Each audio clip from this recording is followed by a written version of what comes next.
Alright, before the video starts, let me break down what you can expect in this review. 1, I will be talking about the plot or the story of the episode. 2, I will be talking about the things that I enjoyed. 3, I'll be talking about the things that I really didn't care for. And 4, I'll be giving the episode a score out of 10. Also, spoiler warning for this review. With all that being said, I hope you enjoy. Hey, how's it going everybody? It's Tanner here, and welcome back to another Ninjago Hunted review.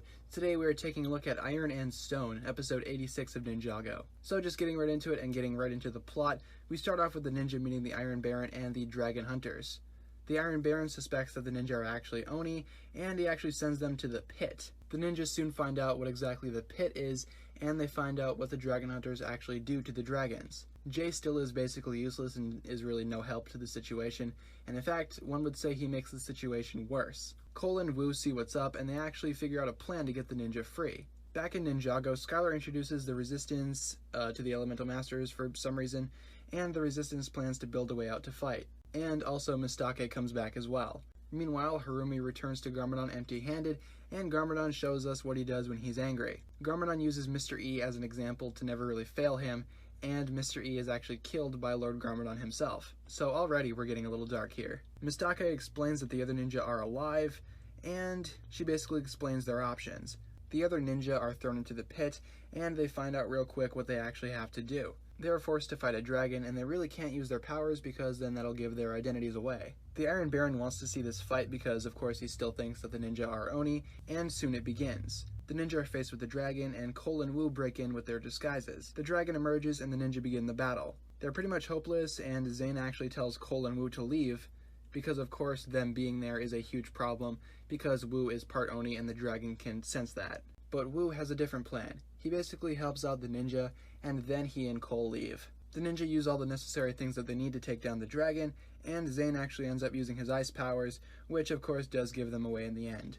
So that pretty much takes care of the plot, so let's get into talking about the good things about this episode, the things that I enjoyed. So basically this episode was a good introduction to the Iron Baron, despite how weak of a villain he may in fact turn out to be, and the Dragon Hunters are pretty cool as well. We also see more Elemental Masters than what we saw last episode, and that's always good. It's always good to see familiar faces back. And Mr. E dying at the hands of Garmadon was good in the sense that Garmadon actually went ahead and showed how intimidating he is once again.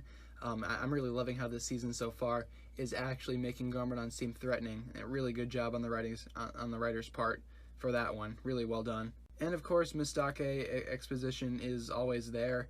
It can get annoying at times, but whatever. And getting into the bad, this episode did have a few weaker jokes, jokes that I felt really weren't necessary, and jokes that I felt were actually kind of annoying.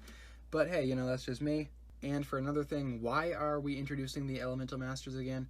I know that it's meant to be for the audience, but for Skylar to go ahead and introduce the Elemental Masters to Lloyd after Lloyd and the Elemental Masters had fought alongside each other in prior seasons really doesn't make any sense to me personally. Also, Mr. E died. What the heck? I mean, why kill off one of your most intriguing characters? Again, it really doesn't make any sense to me. And Chutoy, what even is that character? I don't find him appealing at all. I know there are some people that enjoy his character, but I think his character is pretty, dumb in my own opinion. But that's just me. You guys do you. Also, it's probably just me again, but I could not understand Chutoy and Iron Baron half the time. It was only in this episode, which is kind of weird because the other episodes I could understand them perfectly. But this episode, I didn't really catch what they were saying, which I don't know who to fault for that, but, that's a thing.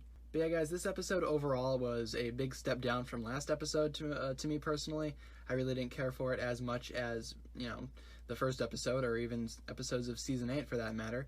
But I will say there is a few redeeming qualities about this episode that, keeps me intrigued and actually gets me hyped for the next one.